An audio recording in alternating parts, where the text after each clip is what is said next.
বাংলাদেশের সর্বশেষ গুরুত্বপূর্ণ আপডেট সংবাদ আপনাকে স্বাগত। শুরুতেই সংবাদ শিরোনাম, পরে বিস্তারিত। শুরুতেই জানাবো, পদত্যাগ করছেন উপদেষ্টা নাহিদ। অন্তর্বর্তীকালীন সরকারের উপদেষ্টা পরিষদে আসছে বদল। কিছুদিনের মধ্যেই নিজস্ব উপদেষ্টা পরিষদে থাকা শিক্ষার্থীরা পদ ছাড়তেন বলে জানিয়েছেন তথ্য সম্প্রচার উপদেষ্টা নাহিদ ইসলাম। আর চলতি মাসের শেষের দিকেই ঘোষণা আসছে বৈষম্যবিরোধী শিক্ষার্থীদের নিয়ে নতুন রাজনৈতিক দলে। এরপর জানাবো, আগে স্থানীয় সরকার নির্বাচন দেয়া মানে রাজনীতিবিদদের অবিশ্বাস করা, বললেন রিজভী। বিএনপি সিনিয়র যুগ্ম মহাসচিব রুহুল কবির রিজভী বলেছেন, স্থানীয় সরকার নির্বাচনের আগে দেয়া মানে হলো রাজনীতিবিদদের অবিশ্বাস করা। তারা মনে করছে বিএনপি ক্ষমতায় গেলে ইউনিয়ন পর্যায়ে তারা বিএনপি নেতাদেরকেই মনোনয়ন করবেন। এজন্যই আগে জাতীয় নির্বাচনের আগে স্থানীয় নির্বাচন দিতে চাচ্ছে অন্তর্বর্তীকালীন সরকার। এদিকে আওয়ামী লীগ ত্রিমুখী ষড়যন্ত্র ও গোপন সমঝোতা করে ক্ষমতায় এসেছিল। 2008 সালে আওয়ামী লীগ ত্রিমুখী ষড়যন্ত্র করে এবং গোপন সমঝোতা করে অবৈধভাবে ক্ষমতায় এসেছিল বলে মন্তব্য করেছেন বাংলাদেশ জামাত ইসলামের সহকারী সেক্রেটারি জেনারেল মাওলানা রফিকুল আলম খান। এবারে জানাবো, 255 জন নিয়োগ দেবে ডাক বিভাগ। ডাক বিভাগ জনবল নিয়োগের জন্য বিজ্ঞপ্তি প্রকাশ করেছে। পোস্টমাস্টার জেনারেল, মেট্রোপলিটন সার্কেল, ঢাকার আওতাধীন ইউনিট ও অফিসে রাজস্বভুক্ত শূন্য পদগুলোতে 255 জনকে নিয়োগ দিবে ডাক বিভাগ। এদিকে রাজধানীর মিরপুরে মধ্যরাতের সড়কে গুলিবিদ্ধ ভাইবোন। রাজধানীর মিরপুরে রাস্তায় গুলিবিদ্ধ হয়েছেন জসিমউদ্দিন 44 ও তার বোন শাহিনুর বেগম 30 নামে দুই ভাইবোন। গুলিবিদ্ধ অবস্থায় তাদেরকে ঢাকা মেডিকেল কলেজ হাসপাতালে নেওয়া হয়েছে। এবং সর্বশেষ জানাবো, লেবাননে জাতিসংঘের শান্তিরক্ষীদের উপর হামলা। মধ্যপ্রাচ্যের দেশ লেবাননে জাতিসংঘের শান্তিরক্ষীদের গাড়িবহর লক্ষ্য করে হামলা চালানো হয়েছে। ওই গাড়িবহরে ইউনিফিল মিশনের বিদায়ী উপ কমান্ডার ছিলেন। শুক্রবার 14 ফেব্রুয়ারি গভীর রাতে এই হামলার ঘটনায় শান্তিরক্ষী মিশনের কয়েক সদস্য আহত হয়েছে। খবর বিবিসির। প্রিয় দর্শক, এতক্ষণ শুনছিলেন সংবাদ শিরোনাম, এবারে বিস্তারিত। তবে তার আগে বন্ধুরা, অনুরোধ থাকবে সংবাদটি একটি লাইক দিন।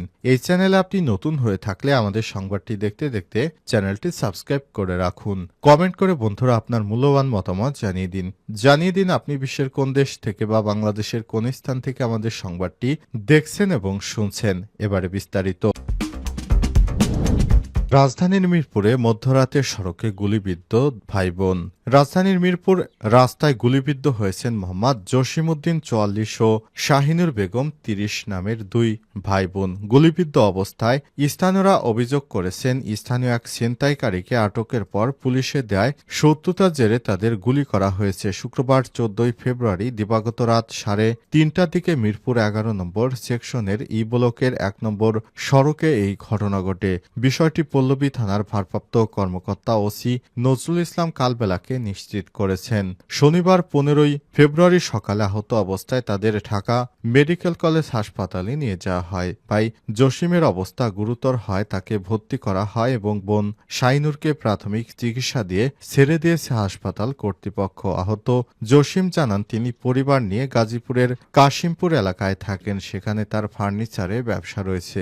মিরপুরে তার বোন শাহিনুরও থাকেন। এক সপ্তাহ আগে তিনি গাজীপুর থেকে বোনের বাসায় আসেন। তিনি বলেন, 5 দিন আগে এলাকায় সোহাগ নামে এক ছিনতাইকারীকে পুলিশে ধরিয়ে দেয়। তখন তার সহযোগীরা আমাকে হুমকি দিতে থাকে। গত রাতে শবে বরাতের নামাজ পড়ে বাসার সামনে এলে সোহাগের বিষয় নিয়ে এলাকার শরীফ তুহিন ও শহীদুল সুজন রিয়াজের সঙ্গে কথা কাটাকাটি হয়। এক পর্যায়ে শহীদুল আমাকে গুলি করে। জসিম আরও বলেন, সংবাদ পেয়ে আমার বোন শাহিনুরের বাসা থেকে বের হয়। ওদের ধরতে গেলে তাকেও গুলি করে পালিয়ে যায় তারা। পরে আমাদের প্রথমে কুর্মিটোলা জেনারেল হাসপাতালে নেওয়া হয়, সেখান থেকে ঢাকা মেডিকেলে পাঠিয়ে দেওয়া হয়েছে। ঢাকা মেডিকেল কলেজ হাসপাতালের পুলিশ ক্যাম্পের এসআই মোহাম্মদ মাসুদ আলম বলেছেন, আজ সকালে 2 জন গুলিবিদ্ধ হয়ে হাসপাতালে আসেন। তাদের মধ্যে শহীদুলের 2 পায়ের হাঁটুর নিচে এবং শাহিনুর বেগমের ডান পায়ের হাঁটুর নিচে গুলি করা হয়েছে। আগে স্থানীয় সরকার নির্বাচন দেয়া মানে রাজনীতিবিদদের অবিশ্বাস করা, বললেন রিজভী।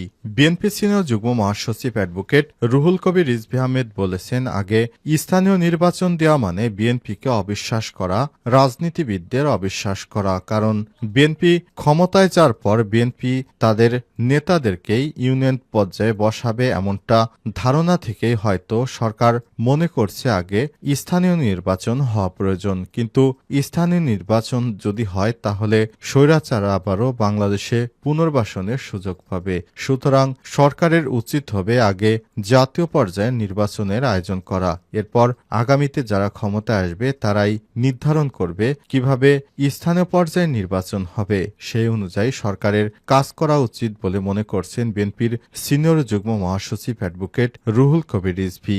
আগামীতে জাতীয় নির্বাচনের আগে স্থানীয় নির্বাচন হলে বিএনপি মানবে না বলেও এমন ইঙ্গিত দেওয়া হয়েছে বিএনপির পক্ষ থেকে। গত 2 দিন আগে বিএনপির মহাসচিব মির্জা ফখরুল ইসলাম আলমগীর বলেছেন, আমরা কোনো পিআর পদ্ধতি বা আগামীতে জাতীয় নির্বাচনের আগে স্থানীয় নির্বাচন হলে বিএনপি মানবে না, এমনটাই মনে করছেন বিএনপির সিনিয়র এই নেতারা। পদত্যাগ করছেন উপদেষ্টা নাহিদ। অন্তর্বর্তীকালীন সরকারের উপদেষ্টা পরিষদ আসছে বদল। কিছুদিনের মধ্যেই নিজস্ব উপদেষ্টা পরিষদে থাকা শিক্ষার্থীরা পদ ছাড়তে পারেন বলে জানিয়েছেন তথ্য সম্প্রচার উপদেষ্টা নাহিদ ইসলাম। আর চলতি মাসের শেষের দিকেই ঘোষণা আসছে বৈষম্যবিরোধী শিক্ষার্থীদের নিয়ে নতুন রাজনৈতিক দলের দেশের একটি বেসরকারি টেলিভিশন চ্যানেলকে দেয়া এক সাক্ষাৎকারে এমনটা জানিয়েছেন তথ্য উপদেষ্টা নাহিদ ইসলাম। কোটা বাতিল আন্দোলন থেকে সরকার পতনের ঘোষণা, গণঅভ্যুত্থানের মাধ্যমে আওয়ামী লীগ সরকারের পতন, এরই মধ্যে চলে গেছে প্রায় 6 মাসের বেশি সময়। দেশ পুনর্গঠন ঐক্যমত্য তৈরির লক্ষ্যে সেপ্টেম্বরে শিক্ষার্থীরা গঠন করেছে জাতীয় নাগরিক কমিটি। তাদের পক্ষ থেকেই গঠিত হচ্ছে নতুন রাজনৈতিক দল। আর এই নতুন দলের আনুষ্ঠানিক ঘোষণা আসছে এ মাসেই। তথ্য সম্প্রচার উপদেষ্টা জানান, দলের কার্যক্রমে যোগ দিতে তিনি সহ উপদেষ্টা হিসেবে দায়িত্ব পালন করা শিক্ষার্থী প্রতিনিধিরা পদত্যাগের ঘোষণা দিতে পারেন কয়েকদিনের মধ্যেই। তিনি বলেছেন, ছাত্রদের নেতৃত্বে একটা নতুন রাজনৈতিক দলের পরিকল্পনা বা আলোচনা রয়েছে। সে দলে অংশগ্রহণ করতে হলে সরকার থেকে সেটি সম্ভব নয়। সেই দলে আমি যদি যেতে চাই তাহলে সরকার থেকে আমি পদত্যাগ করব। তথ্য উপদেষ্টা আরও বলেছেন, আমরা চিন্তাভাবনা করছি, আমি ব্যক্তিগতভাবেও চিন্তাভাবনা করছি, যদি মনে করি সরকারের থেকে আমার মাঠে যাওয়া জনগণের সঙ্গে কাজ করা বেশি জরুরি মনে হয় আমি সরকার ছেড়ে দিব এবং সে দলের প্রক্রিয়ায় যুক্ত হব। চলতি মাসেই বৈষম্য বিরোধী শিক্ষার্থীদের নিয়ে নতুন রাজনৈতিক দলের ঘোষণা আসছে জানিয়ে নাহিদ ইসলাম বলেছেন, আর কয়েকদিনের ভেতরে একটা চূড়ান্ত সিদ্ধান্ত সবাই জানতে পারবেন।